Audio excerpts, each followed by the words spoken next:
Friends, on January 27, 1945, the Soviet army entered the Auschwitz concentration camp. The Germans had abandoned the 40-building complex only days before, setting fire to what they could and marching more than 50,000 of the Auschwitz prisoners to other camps, and up to 1,500 who perished en route. And they left behind personal belongings of the victims and even body parts scattered among the buildings and the grounds, as well as perhaps 9,000 prisoners barely alive. Come back, come back. Do you want to be back here, next to your mother? Oh, okay. Okay, I didn't want you to stand there. Okay. No, it's fine. Most of the liberated left, but some stayed behind to help care for their former prisoners. And when the war ended, they and others committed themselves to restoring the concentration camp as a memorial. Opened in 1947, the Auschwitz-Birkenau State Memorial and Museum was dedicated to those who perished in Auschwitz, assuring that their suffering would never be forgotten. After 8 years of planning, Auschwitz, not long ago, not far away, the incredible exhibit at Union Station, has come to our community starting in August. It is the largest traveling exhibition of the Auschwitz concentration camp ever brought to the United States. And it features more than 700 objects and 400 photographs of unpublished memoirs. It's really an extraordinary, I don't know how to describe it, it's just an extraordinary place that they've created. The artifacts are from the Auschwitz-Birkenau State Museum, plus there are other artifacts that were brought together from 20 international museums and institutions. A week ago, a week and a half ago really, 225 Jewish middle school, high school students and their parents gathered at Union Station to go through the Auschwitz exhibit. And I was with them. Not only does it teach about Auschwitz, and the horrors that took place there, but it also gives details about the context of Auschwitz. The exhibit includes Jewish life before the Holocaust. You see there's a talit, there's all kinds of interesting things that very beautifully and sensitively represent Jewish life before the Shoah.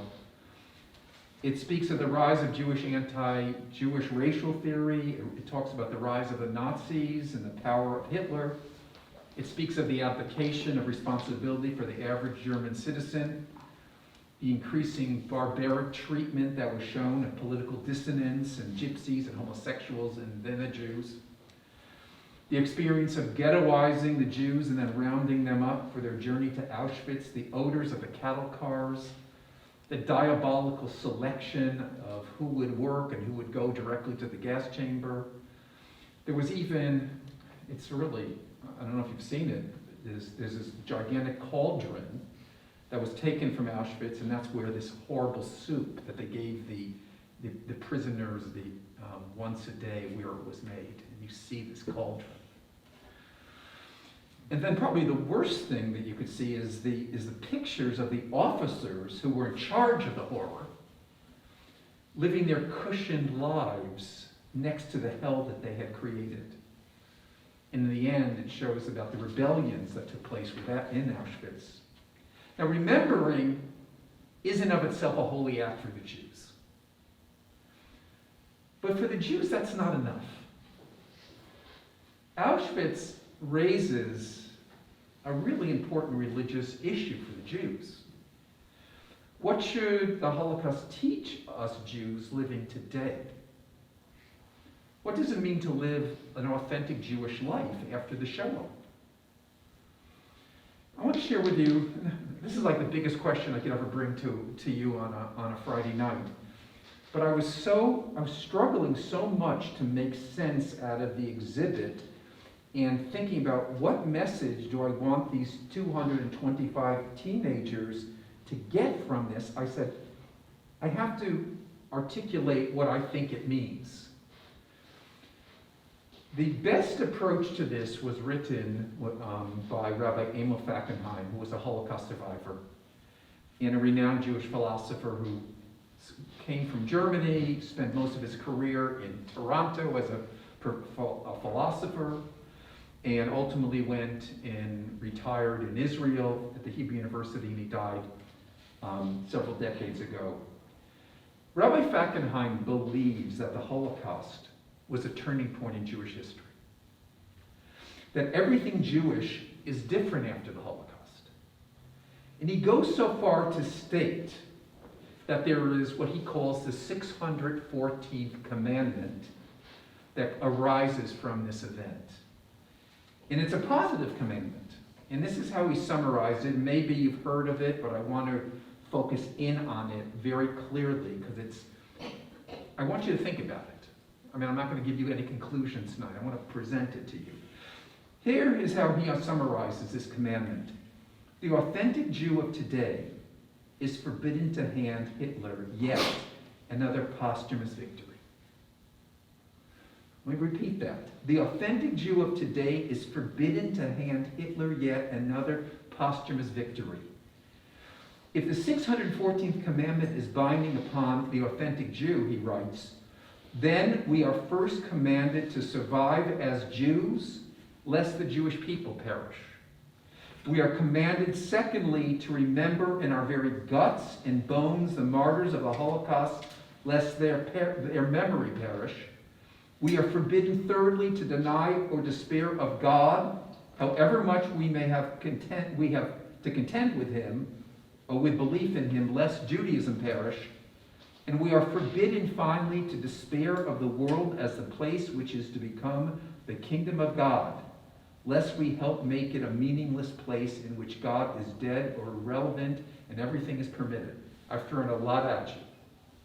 But that is his statement.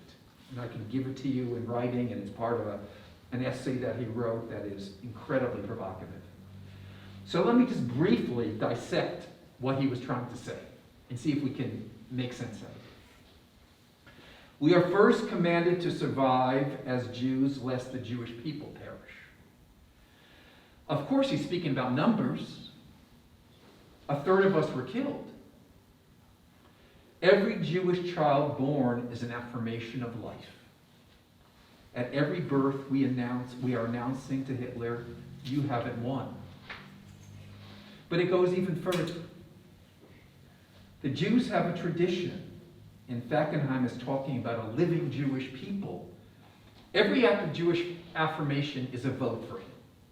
Every time a Jew joins a synagogue, or every sentence of the Torah read, or every Shabbat candle lit, or every shofar heard, every Seder conducted, and every Jewish child enrolled in a religious school, and every yahrzeit remembered, and every person who chooses to convert to Judaism is a vote for the Jewish people.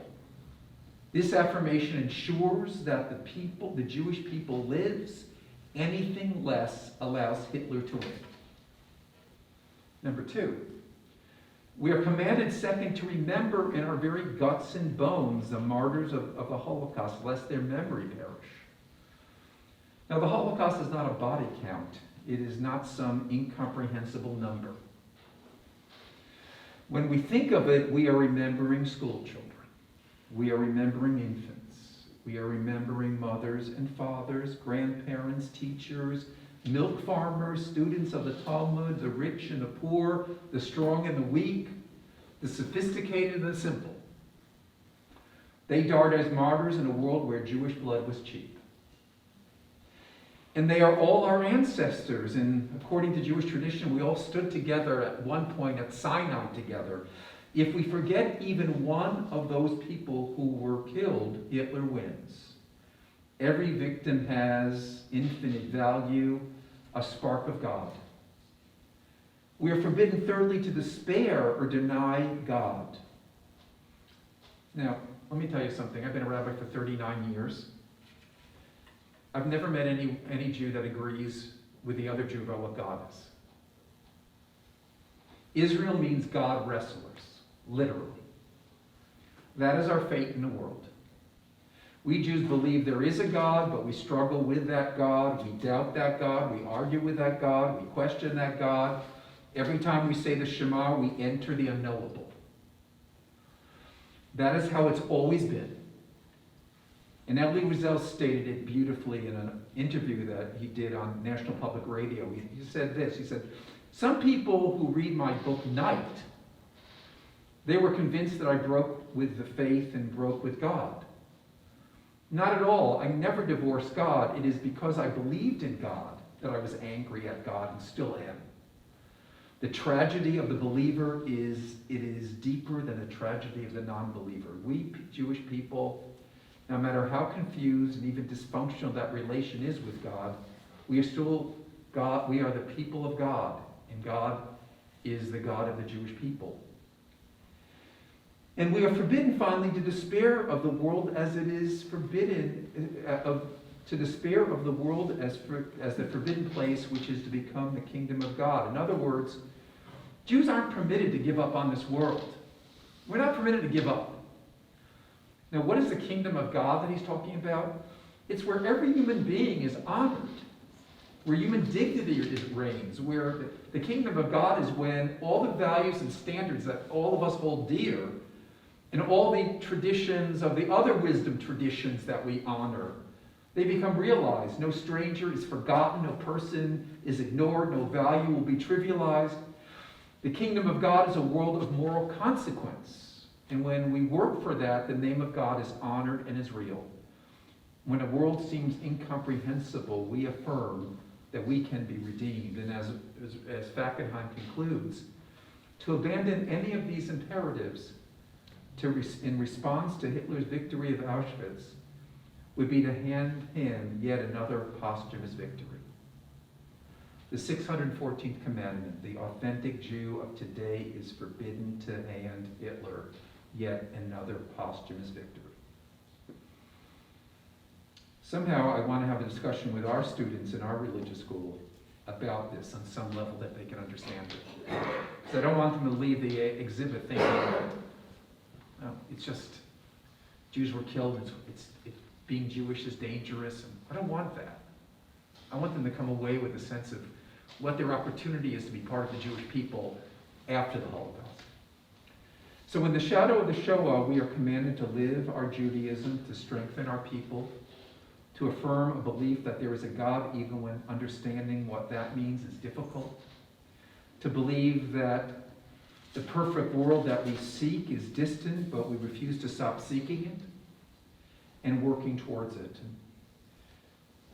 Hitler tried to destroy us, to obliterate us in our tradition. Hitler did not win, nor will he win. We will win, our people will triumph, God will become more real in our lives, our Judaism will deepen. The 614th commandment, may each of us respond with integrity and determination to its call. Shabbat Shalom.